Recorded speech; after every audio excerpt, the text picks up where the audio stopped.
कांग्रेस के जाने माने नेता और एनएसयूआई के राष्ट्रीय प्रभारी कन्हैया कुमार ने जयपुर में एक प्रेस कॉन्फ्रेंस के दौरान केंद्र की भाजपा सरकार और उसकी जांच एजेंसियों पर तीखा हमला बोला है। उन्होंने नेशनल हेराल्ड केस को लेकर कहा कि ये ना तो कानूनी मामला है, ना ही इसमें कोई आर्थिक गड़बड़ी हुई है, बल्कि ये पूरी तरह से एक राजनीतिक साजिश है। कन्हैया ने आरोप लगाया कि इस केस के जरिए गांधी परिवार को बदनाम करने की साजिश की जा रही है और ये लोकतंत्र के लिए गंभीर खतरा है।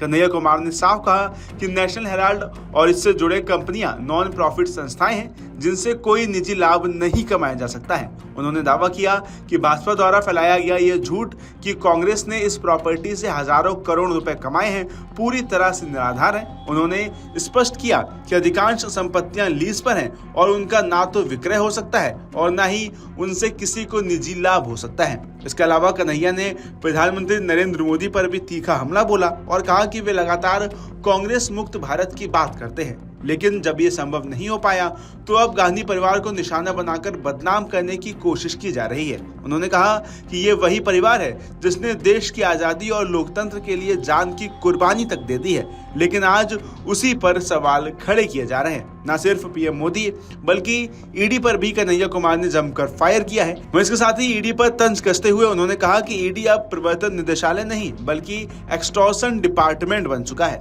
जिसका इस्तेमाल सिर्फ विपक्षी नेताओं को डराने और दबाने के लिए किया जा रहा है। कन्हैया ने सवाल उठाया कि जो नेता भाजपा में शामिल हो जाते हैं उनके सारे मामले ठंडे बस्ते में चले जाते हैं, जबकि विपक्ष में रहने वालों के घरों पर छापे मारे जाते हैं। इसके अलावा कन्हैया ने आरएसएस पर भी निशाना साधते हुए ये पूछा है कि अगर आरएसएस कोई रजिस्टर्ड संस्था नहीं है तो उसके पास देश भर में इतने आलीशान दफ्तर कहां से आ गए हैं। उन्होंने इस पर सरकार की चुप्पी को भी सवालों के घेरे में खड़ा किया है। इसके अलावा प्रेस कॉन्फ्रेंस के अंत में कन्हैया ने ऐलान किया कि कांग्रेस पार्टी इस लड़ाई को जनता की अदालत में लड़ेगी। गांधी परिवार को बदनाम करने की ये साजिशें भाजपा के मुंह की खाने पर मजबूर कर देगी, क्योंकि झूठ ज्यादा दिन नहीं टिकेगा और सच को कभी दबाया नहीं जा सकता है। उन्होंने ये भी जोड़ा कि कांग्रेस महंगाई, बेरोजगारी और आर्थिक संकट जैसे असली मुद्दों को उठाती रहेगी और लोकतंत्र की रक्षा के लिए संघर्ष करती रहेगी।